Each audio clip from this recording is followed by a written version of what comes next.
আমি elevator education থেকে Souvik sir কথা বলছি।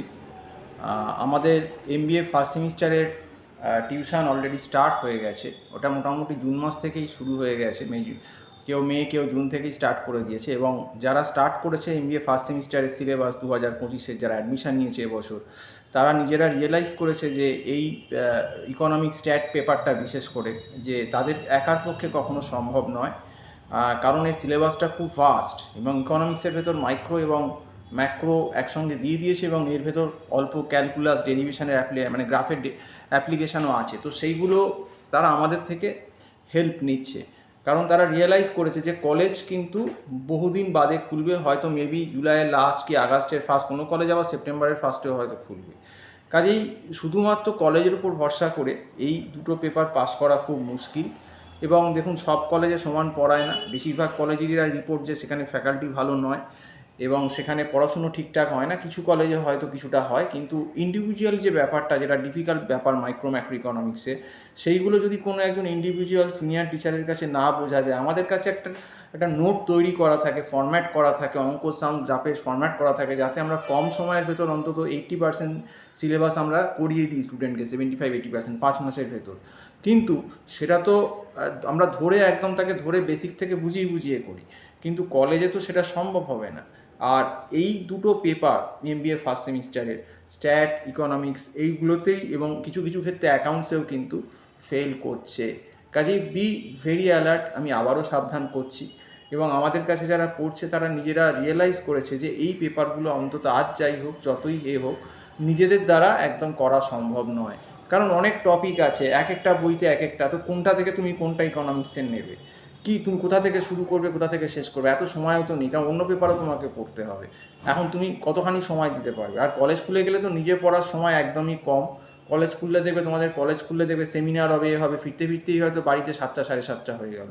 তাহলে তোমাকে কখন পড়বে, কী পড়বে, কতখানি পড়বে, কী পড়বে, তো it is a very difficult task.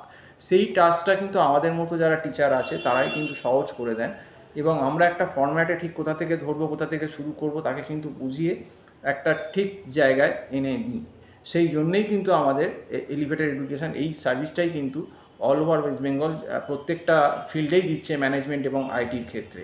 তো এমবিএর ক্ষেত্রেও সেম। এমবিএর ক্ষেত্রে যারা এখনও ভাবছো যে নেবো কি নেবো না, এটা কিন্তু বলি গুনামোনা না করে এখন থেকেই শুরু করে দাও, কারণ অলরেডি কিন্তু জুন মাস শেষ হয়ে গেল, আজকে 30 তারিখ বলছি, জুলাই পড়ে গেল। তোমাদের হাতে মেরে কেটে আর 5 মাস সময় আছে। আমি যদি তাও এগুলো পুজো, কালী পুজোগুলো বাদ দিয়ে দেবে, মেরে কেটে সেমিস্টার হতে আর 5 মাস সময়। এই 5 মাস সময়ও যথেষ্ট নয়। এবং তোমাদের যারা আরও এরকম স্টুডেন্ট আছে তারা কিন্তু অলরেডি মে জুন থেকে স্টার্ট করে দিয়েছে, কারণ তারা বুঝে গেছে যে এই জিনিস আমাদের একার দ্বারার পক্ষে সম্ভব না, এটা একটা রিস্ক হয়ে যাবে, মানে পাস করবো কি করবো না, হয়তো ভাগ্য ভালো থাকলে হলো, নইলে সাপ্লি হয়ে গেল। তো যেখানে তুমি এতগুলো টাকা লাগাচ্ছ, 5 লাখ, 5.5 লাখ, 6 লাখ, তো সেখানে এসে গ্যাম্বলিং করাটা, জুয়া খেলাটা আমার মনে হয় না খুব একটা বুদ্ধিমানের কাজ। গার্জেনদের ক্ষেত্রেও নন, কারণ গার্জেনরা অনেক খরচা করে তারা পড়াচ্ছেন কলেজে, ঠিক এমবিএ ডিগ্রির জন্যে। এখন আলটিমেটলি যদি ফার্স্ট সেমিস্টারে এসে সাপ্লি হয়ে যায়, কী লাভ হবে? আপনার ছেলে তো ভালো কোম্পানির পরের বছর যখন থার্ড সেমিস্টার হবে, তার সঙ্গে ওই সাপ্লি ক্লিয়ার করতে হবে। আর যদি সেই সময় কোনো কোম্পানি আসে, তখন যদি সাপ্লি থাকে, অনেক ক্ষেত্রে কোম্পানি বসতে নাও দিতে পারে। আবার অনেক ক্ষেত্রে এমন হয়, আর সাপ্লির পর সাপ্লি হয়ে গেল, ফাইনাল ইয়ারে গিয়েও সাপ্লি ক্লিয়ার হলো না, তখন কী হলো, আপনি ডিগ্রি সার্টিফিকেট জমা দিতে পারলেন না। সেক্ষেত্রেও আপনি কোম্পানিতে, যদি আপনি কোনো কোম্পানিতে রিক্রুটমেন্ট বা নিয়েও থাকে, সেখানে কোম্পানি যদি তুমি সার্টিফিকেট এমবিএ পুরোপুরি কমপ্লিট না দেখাতে পারো, তোমাকে টার্মিনেশন করে দিতে পারে। তো এই ব্যাপারগুলো কিন্তু রিস্ক।